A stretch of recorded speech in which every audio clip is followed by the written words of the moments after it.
Hey, it's Conrad Thompson. Thanks for checking out the podcast here on YouTube. Be sure to hit the subscribe button and the notifications bell. You'll get a notice anytime we upload some new content. And when I'm not asking Bruce, hey, how big was Batista's? Well, you know. One of the things I like to do is help people save money. And if you're watching this video right now and you're in a 30-year loan, man, you're overpaying your single biggest bill and you may not even realize it. I want you to do a little experiment for me. Take your calculator out, multiply your monthly house payment by 360 payments. That's how many payments there are on a 30-year loan. That big scary number, that's your total of payments. You're looking at that number? You know you can do better. Keep more of your own money right now and go to savewithconrad.com. Or maybe you've got credit card debt. Man, it's not a matter of if I can save you money with that. Your average interest rate on a credit card is more than 20%. And by the way, all the interest you pay on those credit cards, it's not tax deductible. Whereas the mortgage interest, well, that is tax deductible. So if you owe this debt, it's up to you how to pay it back. Doesn't it make sense to get the cheapest rate possible and the greatest tax deduction possible? Find out how much money you can save right now for free at savewithconrad.com. You don't need perfect credit. Even scores in the 500s can be approved, and it's no cost out of pocket. But maybe best of all, we're licensed in more than 40 states. We can help more families than ever before. But how much can we save you? Find out right now for free with a quick quote from savewithconrad.com. Hey, this is Kurt Angle, and welcome to the Kurt Angle Show. Pretty cool name, huh? I came up with it myself. We have an awesome show planned for you today. We'll be covering my match with Chris Benoit at Backlash in 2001. It was an ultimate submission match. And the man that's going to make it happen is a man that's never tapped out in his entire career, my co-host, Conrad Thompson. How you doing today, Conrad? I'm good, dude. I'm excited to be with you. Excited to be talking about another event from 20 years ago. This doesn't feel like 20 years ago to me. This feels like 10 or 15, I don't know, maybe 15, but I remember this match very well. Does it feel like it's been 20 years to you, Kurt? No, time flew by very quickly. I can't believe it's actually been 20 years. That's incredible. Well, let's jump right into it. Let's start with some news and notes. It's in the Ross report that you had a stinger on the April 23rd Raw here in 2001, and you had numbness and tingling in your shoulder, but you're going to work through it the next day, and supposedly it goes away later in the week. I believe the match was a tag team submission match with you and Regal against Jericho and Benoit. Do you remember this? Is this maybe the first inclination of some of those neck injuries reappearing in professional wrestling? Well, it could have been. I mean, you don't know for a long period of time whether it wore and tore on your neck, but at that particular time, I didn't have a real bad neck injury. It was just the stinger went down my arm. I got it from whiplash, from bumping, and it only lasted a couple of days. But you never know. It could, that could have been the start of my next neck injury. We've heard a lot about these really terrible stingers that have happened in wrestling where guys just for a moment, because obviously, as they say, this isn't ballet, they worry or wonder, am I paralyzed? Does that even cross your mind when you have a stinger initially? Like, oh gosh, I can't feel this or that, or not so much? Well, the first thing is the pain. It's really painful to get a stinger. And, the pain runs down your arm or both arms or whatever. It's a bit unbearable. So, after dealing with that, yeah, you have a concern that you might have a neck injury. And, the first thing you can do is just ice it. And after icing, you'll find out if you have the injury or not, because if you do have an injury, you're going to lose strength in your arms. If you don't have an injury, you're going to keep your strength. And that's pretty much how neck injuries occur, or how you have one. Well, let's talk about how we know there's going to be a problem in Vince McMahon's life. The XFL seems to be in even greater jeopardy. It comes out that UPN is seriously considering dropping season 2. I know you didn't play for the XFL, but I am curious, behind the scenes, could you see the stress getting to Vince? I think Bruce has said on his show before that Vince's sort of MO is never let him see you sweat. Could you tell that Vince was stressed about the XFL, or that maybe he was pulled a little thin in this era? No, you couldn't tell. He always compartmentalized his work. So he never let XFL get involved in WWE. He never let WWE get involved with the XFL. But when the XFL, when he first started it, he was very excited. He was talking about it quite a bit, and some of the advantages he would have over the NFL, some ideas he had. And so when the season started continuing on and the ratings were dropping, he never talked about it anymore, and he never let it affect his work. He was very professional in WWE. He was always focused on our product. The old school mentality in wrestling is, oh, the promoters are always trying to find a way to screw the boys. I'm not saying that's factual, but certainly there were a lot of guys in the industry who felt that way. When the rumor starts that, hey man, this XFL thing isn't going well. Do you remember some of the old vets, and you don't have to name names, starting to sort of spread the rumor of, oh, here it comes. They're going to start messing with our money. Cause, if Vince is losing money, so will we. Was that type of talk present at all? Yes, there was definitely a concern that when the XFL fell through, you know, the WWE or Vince McMahon lost a lot of money in that project. So, you know, you think about what's going to happen in the future. Are the pay-per-view buys going to, you know, are you going to get paid as much? Right. If they continue to have strong pay-per-view buys, if you continue to sell out houses, are you going to get paid as much? So it was a concern because, you know, I think he lost over $100 million in the XFL that year. It's a gargantuan investment and a major loss. I know that those numbers have been debated, but what there is no debate about is that WrestleMania 17 did very well. The preliminary buy rate comes in at 900,000 buys. Ultimately, it winds up being more than 1 million, which makes it the largest non-boxing pay-per-view in history. Between the gate and the merch sales and the pay-per-view, it's $40.6 million, the biggest show in history. So, you know, when you sort of reconcile that in your head, Kurt, on the one hand, his football business is really taking it in the pants, but now his wrestling business, it's never better. It's sort of the best of times, the worst of times, right? Oh, it was awesome. The business was great. Money was coming in for everybody. Everybody was happy. It was just an exciting time in the business. And, you know, we were just riding a wave as long as we could ride it because, you know, the business goes in cycles. It gets hot, then it cools off, then it gets hot, it cools off. So we were riding that train and all the way till the end until it wasn't there anymore. And, you know, business never really bottomed out. I mean, you know, it got to a concern where we weren't doing as well. But I think that business is still strong.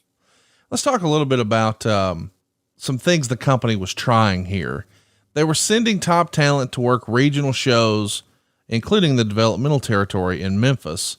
And Meltzer would note that that was going to change soon, but not before you and Benoit can hook it up on April 18th for Memphis Championship Wrestling. You're the main event. There's like 4,000 fans there, which is a monster house for any indie Great show. house, yes. Benoit gets the win by DQ. What was it like wrestling in the Memphis territory here? Not necessarily the studio show, but this time with Memphis Championship Wrestling. Well, Memphis Championship Wrestling had such a great tradition. I mean, they went for 30 years, really strong. I mean, they had a great reputation, and, you know, Jerry Lawler was the face of it. And, you know, it was kind of cool to go down there and, you know, having a turnout of 4,000 fans at a small promotion is incredibly successful. So we didn't mind going down there as long as the crowds were, full, you know, the arenas were full, and we were able to perform for fans, you know, not just 50 fans or 100 fans, but 4,000 fans. That was awesome. Meltzer would report around this same time, the Saturday morning tradition of Memphis studio wrestling, which dates back more than 3 decades, will continue in some form for at least 2 more months, but the final live show may have taken place over the weekend. You spent a little bit of time down there. Did you watch any of the old Memphis stuff? I mean, when you're going through your training, does anybody hand you a box of tapes or DVDs or what have you? And, hey, this is something you need to learn about, and there's old Memphis stuff on there, or did you just hear about it? No, I just heard about it. I didn't watch wrestling back then. And, you know, when I was trying to play catch up, when I signed with WWE in 1998, I was watching more of the modern wrestling. So I knew that I would learn a lot from watching wrestling in the past, but I wanted to see what the wrestling was like at that particular time and, you know, recent. And I wanted to kind of copy and portray that. Let's talk a little bit about The Rock. He makes some headlines here because he's teasing a departure for Hollywood full time. He's getting set to film The Scorpion King, and he had an interview in Premiere Magazine, which is really probably the first time he publicly stated that he was going to make a dive into Hollywood. He said, quote, "Absolutely. That's the first time I've ever said that. But yeah, making movies, you don't get the immediate reaction, but you're able to tell longer stories, and it's great. Having done my first film, boy, this is what I want to do." You had worked with The Rock a little bit. Did you have conversations with him about what he might want to do and whether or not he was going to do Hollywood full time?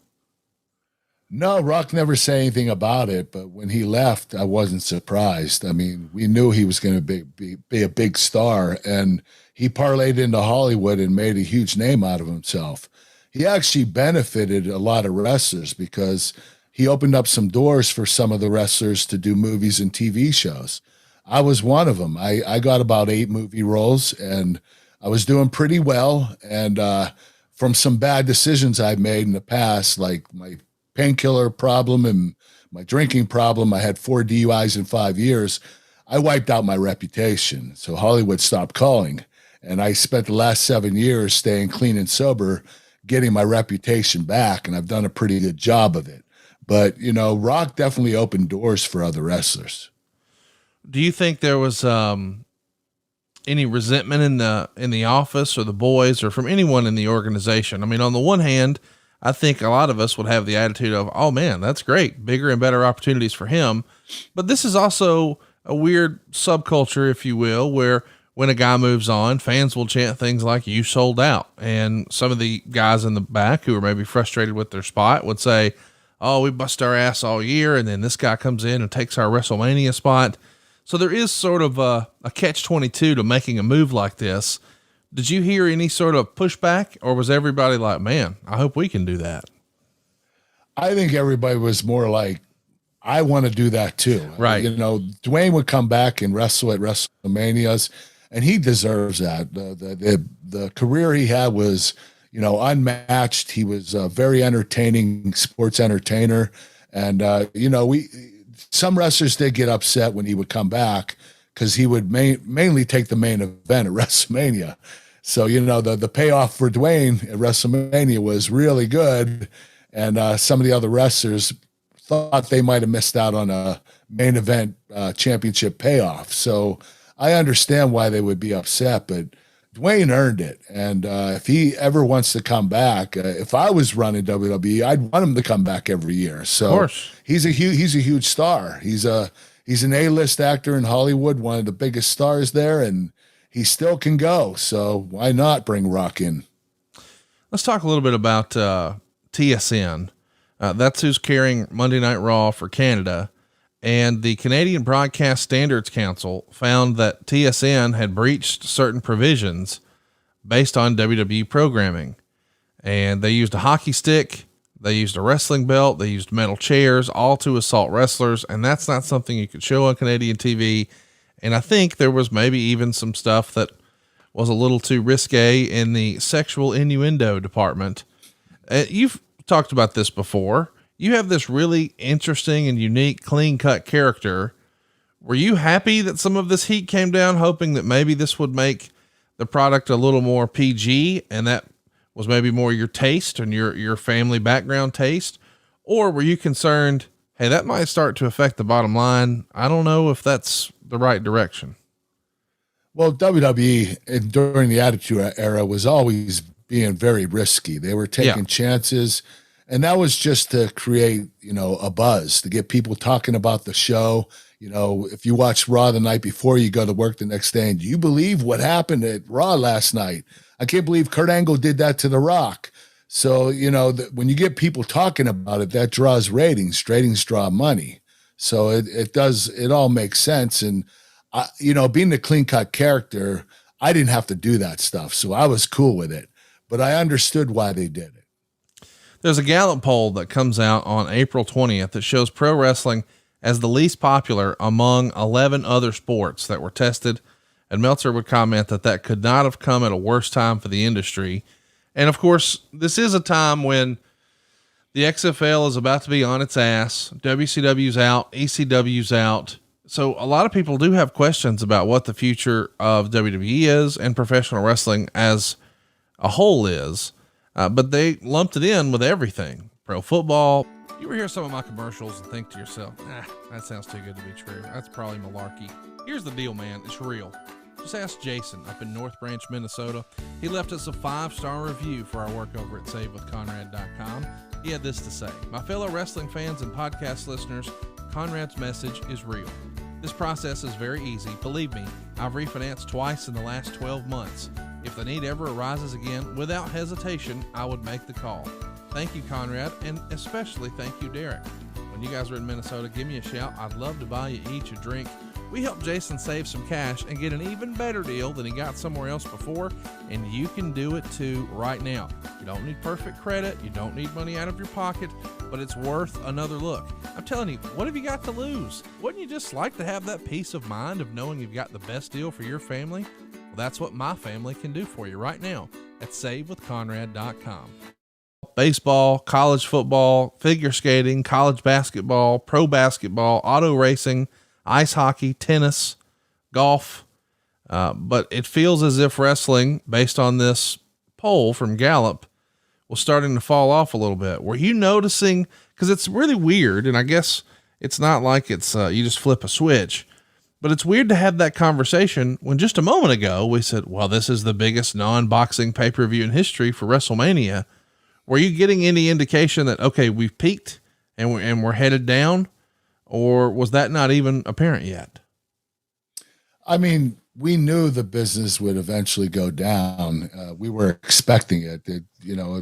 You could see it slowly go down. The pay-per-view buys. Yeah. We wouldn't be selling out every arena every night. So business did start to decline quite a bit, but it was still good. Business was never bad when I was there, and I was there till 2006. And, we still got great payoffs, not as good as during the Attitude Era, but we were still getting pretty good payoffs. Let's mention the purchase of WCW. There's a lot of rumors in this era that he's going to relaunch. So Vince McMahon is going to kick off a new show.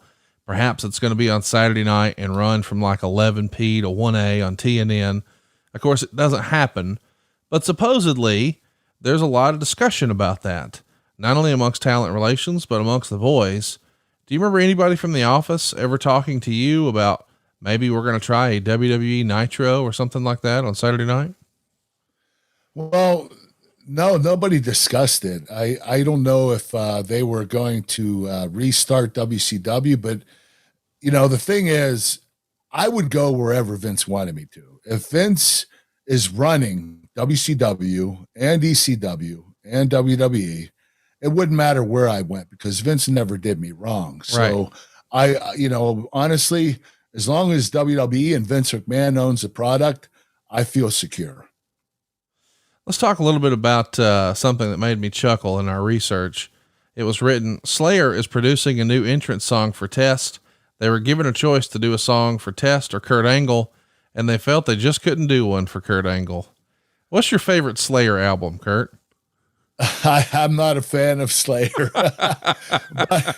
but I know they're pretty badass. A lot of the guys talk about them. I would have loved to have an entrance song from them, but I did love my entrance music. It fit me perfectly. That's tremendous. Let's talk about the build to your match here with Chris Benoit. The Raw after WrestleMania, April 2nd, Jericho's going to interfere in a whipping match between Stephanie and Trish. Stephanie demands he be punished. So Jericho is put against you and William Regal. And Heyman says on commentary, it's magnanimous of you to take time away from your rivalry with Benoit to help the commissioner. And, you both end up beating Jericho. And then Benoit comes out to make the save. I want to briefly talk about Paul Heyman here for a minute. He refers to you. He's in the old Jerry Lawler seat as my Olympic hero. He's really embracing the over the top character and putting you over in a big way during this time. What do you think of his work on commentary compared to Jerry Lawler before him? Paul's different. It's not quite the same. Jerry's more comical. Yeah. Paul's more of a serious commentator, but Paul's words are fluid. They make sense. He's very articulate. He's one of the best commentaries I've ever heard. And not only that, he's one of the best promo guys I've ever heard in the business. Paul Heyman knows how to put together a promo, and he knows how to talk about wrestling better than anyone. he's very well educated in it. So let's talk about the April 5th edition of SmackDown. Regal arranges a match with you and himself against Benoit in a handicap match. And Benoit was able to control the match at first. He got the upper hand on you both. And before long, you and Regal both lock your submission moves on Benoit. So Benoit's tapping out, but you're refusing to let go of the hold. And once again, Jericho does a run in to save the day. And we know what we're setting up: the ultimate submission match, a 30-minute submission only Iron Man. And it's all happening at Backlash. Is this a Pat Patterson idea, or how does a ultimate submission match come to fruition? Well, the creative team came up with it. They wanted us to continue our storyline after WrestleMania. They thought of a different type of match they wanted to do. And they said, hey, we have two of the best technicians in the business. They're both submission experts. Let's put them together in a submission only match. And, you know, those matches are really tough to do, especially not having pinfall. You know, it's a different psychology, and the match is going to be a lot slower and methodical. On April 9th's Raw, you come out and say your Olympic hero is feeling a little bit naked. Unlike the city here, Boston, I'm used to having a championship, which is great stuff. And then you issue a challenge to any champion in the back to come out and put some gold on the line. Kane comes out. He's the hardcore champion, and we've got a hardcore match. Heyman points out it's the one championship you've never won. Eventually Big Show comes out to attack Kane, but then the Undertaker comes out to save his brother. You get knocked out of the ring, and Big Show gets pinned by Kane. And this all happens in your match. This is, maybe one of your first tastes of the Olympic, hardcore. Is that a thing? Olympic hardcore? What do you think of the hardcore concept? I think it's a good gimmick. I mean, it is nothing but a gimmick. You know, yeah. I wouldn't put it up there with the Intercontinental title and the World Championship, but you know, it's a pretty cool thing to have. It's entertaining to watch. Every week, you know, something new happens, and it's an easy way to book matches, and it brings entertainment because it's hardcore. Anything can go. The April 12th episode of SmackDown, we see you, Regal, Edge, and Christian battling Benoit and Jericho. The baby faces look good, but the heels win with the numbers game, of course. And you hit the Olympic Slam, which is one of the last times I think the announcers would actually call it that. And the next week on Raw, on April 16th, Regal put you in a match with Jericho and himself against Benoit. You didn't like that and tell Edge and Christian backstage how unhappy you are with the new commissioner. You walk up, and he's walking up behind you as you're talking bad about him, which is great stuff. Great TV. Christian is coughing and saying he's behind you.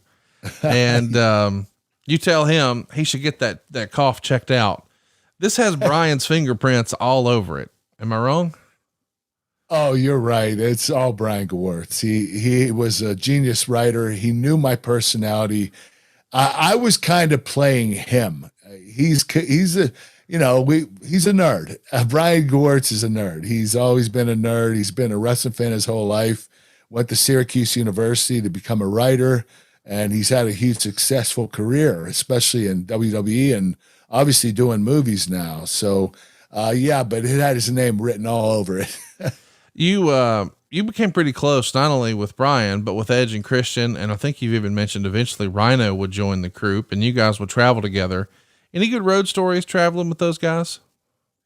No good road stories, but the reason why we got along so well is because at the time, none of us drank alcohol or took drugs. Yeah. We had that in common.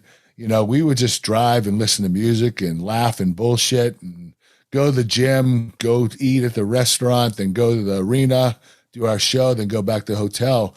We just entertained each other the whole time. And it was a lot of fun, especially being away from your family for so long. You have to, kind of group up another family that you can travel with on the road. And they were my family. We called ourselves Team Wreck. Yeah. Rhino, Edge, Christian, Kurt. I like it. The April 16th Raw, you and Jericho are working a great physical contest. It looks like you're working pretty snug. You battle to the outside, get the upper hand, hitting Jericho with the ring bell. And Heyman says he has it on good authority that the IOC will allow ring bell strikes in the 2004 Olympics, which is a pretty good line from him. It's a good match while it lasts, but then of course Regal comes out to attack Jericho and that interrupts the match. After the match, Regal puts the Regal stretch on Jericho, and you clinch an ankle lock at the exact same time. And then Benoit comes out to stop the assault. And we get a really unique spot here. Benoit Germans you, and you do a full backflip and you land on a splash on Regal, but they don't show it on the replay for some reason. Had you tried that before, or are you doing it there live for the first time? That was my first time, I believe. And, you know, we were trying to think of a spot that would take out William Regal and myself at the same time. And Chris loved to do Germans. So I told Chris, throw me straight in the air and I'll do a flip over and land on Regal. And he threw me perfectly, and the spot was just perfect. Couldn't have been better. After the break, Benoit and Regal have their match, but you're still in the ring, and Jericho comes back out. Eventually, Benoit makes Regal tap. And so far, we've started to make Benoit look really strong in this program. Does anybody come to you and say, hey, Kurt, you're a top guy. You're in that upper echelon. You've been our world champion. We want you to help us get Benoit there. Is that something that's expressed that explicitly, or are you just putting it together based on the booking? I was just putting it together based on the booking. I mean, I did beat Benoit at WrestleMania 17, and I did need to return the favor because Chris is an exceptional wrestler. He belongs in the main event consistently. And back in 2001, he wasn't a consistent main eventer. He was, you know, bouncing in and out of it. But I'd say by 2002, he was a full-time main eventer, and that's where he deserved to be. SmackDown on April 19th would see you host what's basically a submission clinic. You're going to demonstrate your wrestling prowess against some enhancement style guys. And then Benoit sneaks up behind you and ends up putting you in the crossface, which you tap out to, but it's not a match, so it didn't count. And then the go home Raw for Backlash is on April 23rd. Regal would make a tag team submission match between all four of you. And the tag match on Raw seems cut short. This is the match where it was reported you got a stinger. Benoit would make Regal tap out to the crossface. And the trend here is the crossface is over. It's a dangerous move.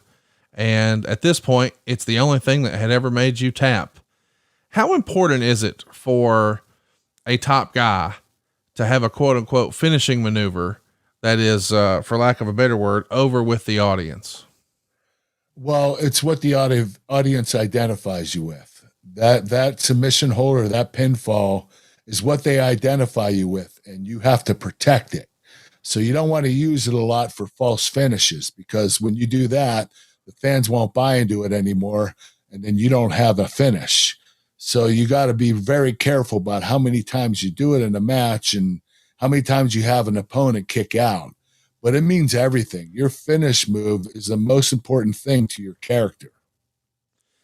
Let's talk about the match itself. The day of the show, it's April 29th, 2001, the Allstate Arena in Chicago. You know Chicago, it's a sellout, 15,592 fans. The gate is still super strong, $831,510, nearly another $144,000 in merchandise. It's billed as the 18th sellout in a row in Chicago. I think we've talked about this before, but in my opinion, Chicago is probably the premier town for wrestling in America. Would you agree with that? Without a doubt. I think Chicago might have surpassed New York, and that's hard for me to say because New York is our home. That's where WWE started, and that's, you know, where they got their name from. But Chicago was just, every time we went there, it was sold out. Fans were so enthusiastic. It was a no-brainer to book at least 4 or 5 shows a year there because we knew we'd sell out every time. I also want to point out this show is perhaps the first sign that things are changing. The prior year, this show did 675,000 buys. This show here does 370,000. So you're down 300,000 buys year over year.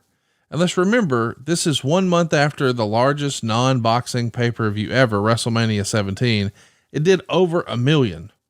So while the gate is strong, it does feel like the interest has cooled off. In hindsight, do you think this is just the nature of the business? You sort of mentioned earlier that the business is cyclical, or how much of this could be contributed to Steve Austin turning heel and the fans not being ready for that? Well, it might have contributed to it. I mean, Austin should have never turned heel. I thought he should have been the baby because he was not stale as a baby face. He was still red hot. But, the company wanted to make some moves and they wanted to do something different. But, business wasn't so bad. I mean, we might have, the pay-per-view buys might have been, 60% of it was the year before. But we were still doing good numbers. They were very respectful numbers. 375,000 pay-per-view buys is still pretty good. The paydays are going to still be pretty strong. And we were selling out arenas still. So business was still good. It just wasn't as good as it was the year prior. I'll tell you this, the reviews for this show are mixed as well. The readers in the Wrestling Observer gave the show only 33.6% thumbs up, 23.7% thumbs down, and the majority, 42.7%, thought it was a thumbs in the middle show. But the majority also thought you and Benoit had the best match that night. You guys got 104 votes. Second place, believe it or not, was Raven versus Rhino with 69 votes. So it's a strong crowd. It's a big sellout. It's America's favorite wrestling town, Chicago. And you guys steal the show, but the fans at home, they don't really love the show. What do you remember about that night besides your match? Was it a hot crowd? The crowd, for Chris and I, it wasn't so hot, but there was a reason for that. We didn't have a scoreboard. I see.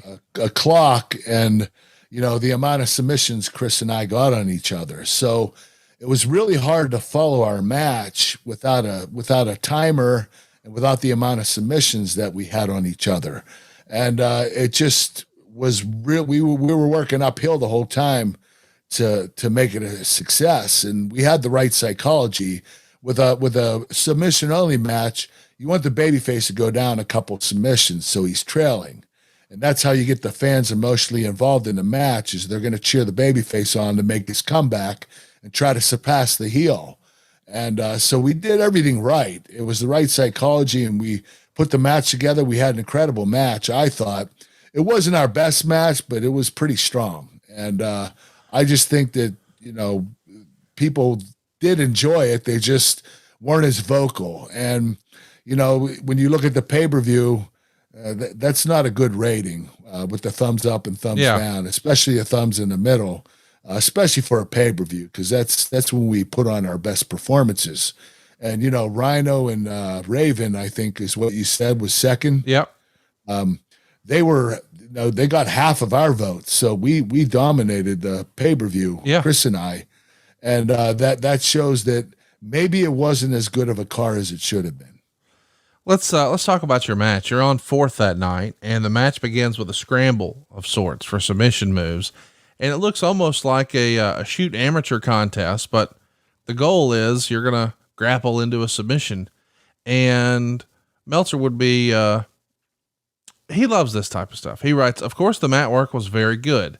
Even in Japan and worked shoots where there's a lot of mat work done and they don't do pinfalls or near falls, they always balance it out by allowing knockouts, which stiff blows were used to counter the mat work and set up working in the submission and the build. Even the best submission guys in Japan need the hard striking to set it up and make it work, and only the best go 30 minutes to an educated crowd. So he's trying to, I guess, lay the groundwork that perhaps in Japan, the rules would have been a little different, but the audience would have been more ready to receive it. Perhaps in this era where we have Jeff Hardy jumping off of ladders and Raven hitting people with trash cans in the head, maybe they're not as into this or as educated for this or as ready for this. Is that a fair criticism that maybe on that particular night, they didn't really understand all of the groundwork and they love the characters, they love the story, but the mat work was maybe over their head a little bit? You mean the mat work Chris and I did? Yes. Well, we did a lot of amateur style wrestling at the beginning of the match. Right. And, it was really different. And, I would initiate a move and Chris would counter, and I would leave openings for him to get his crippler crossface in. So I was floating with Chris and leading him through an amateur wrestling match where you can't really plan it. You have to go just by instinct and reaction. And it was a great little trade-off. I thought it was really awesome. But as a fan, you don't really understand the scoring of amateur wrestling. And if you take a guy down and, the fans don't know that's 2 points, it's hard to explain to the fans that are pro wrestling fans. But, anytime a guy is underneath, they know the guy on top's at more of an advantage, but they don't understand the amateur wrestling aspect of it. But I thought the move set and everything we did was pretty cool. Let's talk about an interesting spot here. Benoit does get the crossface on you, but you guys are on the outside and you're tapping out, but because you're on the outside, it doesn't count. Doesn't count. And so eventually Benoit's arguing with the referee about that. You get angry and grab a steel chair. Eventually you get the first tap out with a knee bar. And when Benoit taps, the crowd pops. And that's kind of interesting because you're the bad guy. But I think they just were excited to see something happen here. But I do want to mention, to your point, that's not the end of the match. We're going 30 minutes, sort of Iron Man style. So it's who can get more submissions. And Heyman would do his best to explain that. Meltzer would write, Heyman did a good job in explaining that taps would be quicker in this match. He didn't quite say because the match continues and you have to go 30. It's suicide to avoid tapping because you'll be a dead duck for the rest of the match with an injured joint. But he tried to explain the psychology of it. I'm with you. I think in hindsight, Kurt, if there was a scoreboard, and there was like a scoreboard that had not only the number of submissions, but the timer, you could really level that up. But I don't know that the audience and the commentary and the matchmakers were perhaps all on the same page, because that didn't happen, right? No, it didn't. If you were watching at home, you had a scoreboard and you had the amount of submissions up on the TV. Right. And you had commentary explaining everything. So the match was a lot more exciting at home than it was in the arena. I don't think they explained it enough when they decided to do that match that night. And, I know they had Howard Finkel come out and explain the rules of the match, but the fans aren't really listening to Howard. Once he says, welcome to the WWE Raw, fans get all rowdy and they don't really listen after that. So it was a tough thing to do. It was really difficult to put that match together and make it make sense for the fans there, because they weren't able to see anything that would show proof of how much time was left or how many submissions we had on each other. The next pinfall, I guess, or the next, we'll call it a pinfall, is an arm bar. Benoit gets this one. So you had the first one. Now Benoit's going to tie it up one apiece. We don't call it an arm bar here, though. That's what we would call it in 2021, because we're all familiar from watching UFC. That's what it is.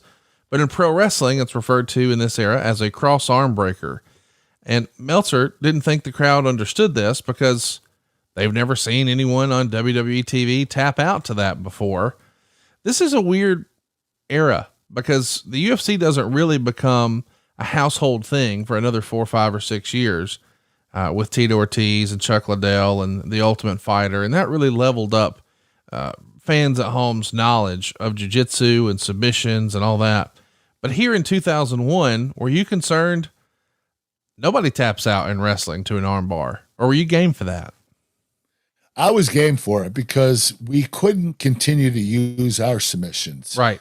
If we use them too much, we prostitute them, and and at the same time, it doesn't make sense. If I put 50 ankle locks on Benoit and he only taps out twice, it makes my move look like shit. Yes. And same thing with Chris. So we needed various amounts of submissions that we could use outside of our own submissions to keep the match interesting, to keep it more exciting, and not to just go back to your submission hold that we use regularly and prostitute it. At about the 20-minute mark, Benoit's going to shove the referee down, and it seems like a DQ moment, but while the ref is down, you blast him with a chair, and then the ankle lock gives you fall number 3 at 19:40. At 18:55, almost immediately after the 30-second recovery period, you get another fall with the crippler crossface. So at this point, you're up 3-1. And Meltzer would say, noticeable cheers for Angle Live at this point, since he beat Benoit with his own move. Who comes up with that idea? Now I'm going to use your finish on you. Well, Benoit came up with it. He thought that we should trade off and use each other's finish holds. And it was a great idea. I think it's the first time Chris and I actually did it. And we can continue to do that later on in the future because it worked out so well and the fans responded to it. And it was a really cool spot to make Chris tap out to his own submission hold. On the road to the next fall, you take a back body drop over the top rope and you do a full 360 over your head too. It looks pretty impressive and even gets a replay. Is it just me or did you not take very many bumps over the top rope backwards in your career? No, I'm a wuss. I'm afraid to go backward over top of the rope. I always have to turn before I head over, but yeah, I was always scared of doing it. I never really learned how. It's amazing to me that a guy who will climb to the top of the tallest cage in the room and flip backwards is nervous about going over the top rope backwards. Well, going over the top rope isn't high enough to go backward. I know I'm going to do the full flip on top of a cage. Next up, Benoit tries a sharpshooter, and that causes JR to make reference to the Hart family, but you make the ropes. And this is still during the time where Brett was mortal enemies with the company. So that's a much bigger deal in this era than it is now. At 11:55, Benoit gets the tap with a half Boston Crab, which looks like a version of Jericho's Lion Tamer. And then at this point, Benoit's down 2-3, but your strategy at this point changes. You're no longer trying to score submissions. Now you're trying to retreat because if time runs out and it's 3-2, you win. Meltzer would write, ahead 3-2, Angle started stalling. With no clock and scoreboard, the live fans didn't seem to get the story, and they were telling a logical stalling story and riding the clock. Ross, with his sports background, did a very good job of getting that across to the TV viewers, which is why this match played so much better on TV. Boy, in hindsight, this feels like a teachable moment for the company. In the future, when you did some sort of beat the clock thing like this, would you always ask, hey, are we doing a scoreboard this time? And just bring it to their attention in case someone in the production truck forgot? Yes. I did some Kurt Angle challenges where I had 5-minute challenge and we always had a clock. So we learned from our mistake and we moved on. At 6 minutes and 10 seconds, Benoit tries to grab an ankle lock, but it's pretty messy and you escape to the ropes.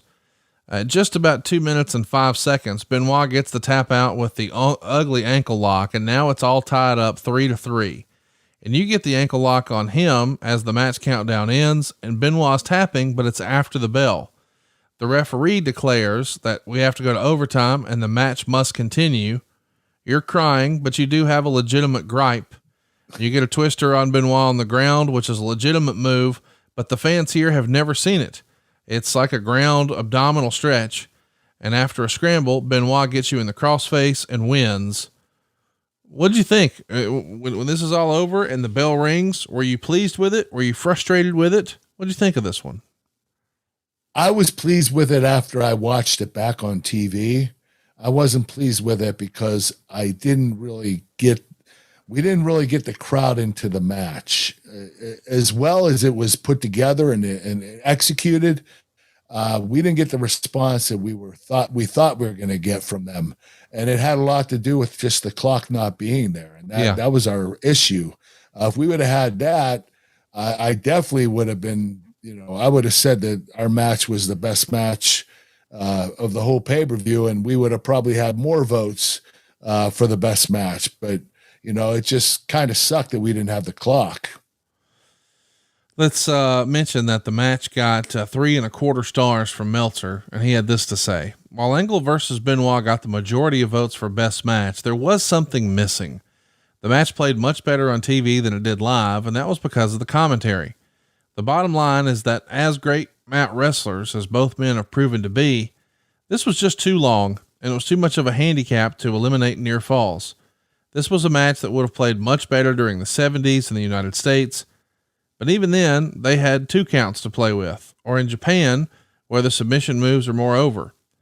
The crossface and the ankle lock spots got the crowd to react, but moves like knee locks and arm bars haven't been pro wrestling submission moves on WWF TV, and the crowd wasn't educated to them.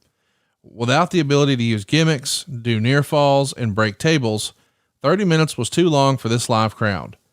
The most falls concept works against the match because fans still see the top guys don't tap out, and these guys did 3 or 4 times in one night. I don't think anyone would argue that neither man really got over, regardless of technical skill or who won or lost. So I think Meltzer makes some great points. He doesn't bring up your scoreboard thing, but I think you're onto something there in a big way. Do you think in hindsight, it did hurt the match not having a regular pinfall? You know, the 1-2 kick out moments in the match. Does that take away the psychology or the build of the roller coaster ride you try to take fans on? Oh, without a doubt. You take away pinfalls, you're taking away most of the match. The pinfalls are the exciting moments in the match. Yeah. And, you know, having a submission match, it becomes slower. You have a guy in a submission, there's not a 1, 2, 3 count. So you're just holding off and trying not to submit. And the fans are, you know, wondering if you're going to, but, you know, it's hard to get into when you don't have the into the match, when you don't have the near falls. That really helps the psychology of the match. That's what makes it more exciting. And to not have pinfalls, to just have submission, made it that much harder to have a match like that. In hindsight, if you had this to do over again, would you have wanted a straight submission match, or do you think that this was one of those ideas that was perhaps better on paper? I would have done it still. I love challenges. I believed in Chris and I that we would hit it off, and I didn't have any doubt in my mind. I just wish we would have had a clock. I really think that was the main issue. When you come back through the curtain, is it high fives all around? Were the agents happy? Was Vince happy? Was Chris Benoit happy? We were all happy. I enjoyed working with Chris, and Vince, you know, said, great job, guys. Again, great job. He said to me, I believe you guys always have great matches, and I'm very thankful. And, you know, he always said thank you after I wrestled my matches, and I thought that was really cool. Let's jump to some questions. By the way, if you've got a question, you can ask it on Twitter. And boy, we've got a great show for you next week. We're giving you guys the keys to the show. You can ask Kurt anything you want. I can't believe that's real, but we're opening it up for Ask Kurt Anything. And it's easy for you to ask our questions here on the show. If you want to participate again, just follow us on Twitter, at the Angle Pod. Let's jump right into it. Michael McClanahan wants to know, what 2 modern WWE wrestlers do you believe could have an ultimate submission match today? AJ Styles and Daniel Bryan are 2 best technicians in the business today. They are without a doubt the 2 best technicians, and they both have very strong submission holds. They would have an incredible match. I don't know as long as they had a clock. Yes, gotta have a clock. I can't believe that you and Michael, I didn't want to tell you Michael's choices. I said, I don't want to bias him. Let me just ask open-ended, and you both landed on the same 2 guys. That's pretty cool. Jay Cal says, strictly focusing on Benoit's in-ring ability, where would you rank him out of all Canadian technical wrestlers, including today's modern wrestling? That's a great question. Because, you know, the Bret Harts, the Owen Harts, there's so many guys that, I mean, I know you had the one match with Owen, or the handful, whatever it was, but you didn't spend a lot of time with him, and you didn't ever get to wrestle Bret. But Benoit's always in that list somewhere. Where would you put him as far as great Canadian technical wrestlers? Top 3, right up there with Bret and Owen. Yeah. I really believe that those 3 might be the 3 premier guys that have come out of Canada that have done extremely well. They're all very gifted. Canadian wrestlers are all good. They have a very good reputation, and it has a lot to do with, you know, the Hart Foundation and the dungeon that they trained in, Yep. and, you know, their father that really, you know, kind of guided them. So, you know, Benoit's up there with them. Definitely. Jay Newsman 3 says, if Kurt could choose anyone, who would he face in an Iron Man match? Bret Hart, without a doubt. I would love to go with Bret Hart. It'd have to be a 60-minute Iron Man match. The longer, the better. I want to let Bret book it. That's tremendous. His follow-up question is, can Kurt compare working with Brock and working with Benoit during an Iron Man match? That's a great question. You had Iron Man matches with both, but 2 totally different styles. Well, Brock's more powerful and explosive. He's just a beast. And he's a great athlete. He can jump high. He's one of the best athletes, 300-pound athletes I've ever seen. Chris is more technical, and he's more of a intense wrestler. He has a high intensity where he goes at a high rate the whole match. You got to keep up with him. It's really difficult, but they're both very, very strong wrestlers. They both have their own advantages, and they're both exceptional. Well, what else is exceptional is chicken snacks. Pull up physicallyfit.com on your computer right now if you haven't already. Our social media is absolutely blowing up with listeners of our show here who are trying it and absolutely love it. You're going to see a ton about healthy snacks there. You can click where to buy. And as I've mentioned a few times here, I've got 3 within driving distance, one that's just 2.3 miles away from me. But at the bottom of that, you can click order online. They ship to 48 states right now. And Kurt, you've got a ton of flavors: buffalo wing and blue cheese, pizza, jalapeno ranch. You got sweet barbecue, you got sriracha, you got kung pao, you got cinnamon swirl. There's something for everybody here, right? Without a doubt. And they're all incredibly tasty. There isn't one I don't like. I absolutely love all 11 flavors. And we even have plant protein, organic plant protein. They're called Smart Snacks. So you can get them at physicallyfit.com. I believe the code is AnglePod. Yep. You can get 20% off. And if you want, order as many as you want, and you still get the full 20% off. So go to physicallyfit.com to order yours today. That's exactly right. So if you order 10 bags, you order 1 bag, you order 100 bags, you use AnglePod and you get 20% off your entire order. And by the way, I want to mention, you got 10 grams of protein per serving here and 0 sugar. So yes, it is a snack, but this is a healthy snack, right, Kurt? Yes, without a doubt. It's one of the healthiest snacks on the market. High protein, low carbohydrate. The only one that has a little bit of carbs in it, and it's more for kids, is our cinnamon swirl. It's still a healthy choice, but it has a little bit of sugar in it just to keep the kids happy. It tastes like Cinnamon Toast Crunch. It's awesome. And it's a favorite at the Angle household. I think Mrs. Angle's favorite, right? Yes, hers and the kids. Yes, without a doubt. I love buffalo wing and blue cheese. That's my favorite. And it's the cleanest one. It's the one highest in protein and lowest in carbs. I like the sriracha one. Whatever you like, you can find it at physicallyfit.com. Again, you can click where to order locally, so you can just go pick up some today from a store nearby you, or save yourself 20% and just use our special promo code AnglePod. You'll get 20% off. By the way, speaking of good deals, KurtAngleBrand.com. Dude, you got shirts, you got cameos, you got birthday cards, you got cowboy hats, you got milk cartons, and it's all way more affordable than I think anybody else in your space. And it's at KurtAngleBrand.com. Did somebody like negotiate a bulk buy? How did you get this so affordable, dude? Some of these things are $20 something, others are only $30 something. That's not normally the case when you're ordering stuff like this. Well, I try to keep it affordable for my fans, and I appreciate, everything they've done for me, all their support. And it's one way that I can say thank you back. And by the way, here's something that I don't think anybody in Kurt's position does. He does special autograph requests. Here's what I mean. If you don't really want a birthday card, or you don't really need a cowboy hat, but you've got a great picture that you took of Kurt, or maybe you had your picture made with Kurt years ago at a meet and greet and you want that picture autographed, they can actually line that up at KurtAngleBrand.com right now as well. Right, Kurt? Yes. You can send your photo to my address, and, we ask for a small donation for charity, but if you have a photo that we took together, or something that you want me to sign, go ahead and send it, and I'll sign it for you. Check it out right now if you haven't already. It's KurtAngleBrand.com. Until next time, I am at Hey, it's Conrad. We are at the Angle Pod, and we're out of time. Be sure to check back next week. We're going to let you guys ask all the questions, and you probably want to get some snacks while you're listening. It's physicallyfit.com.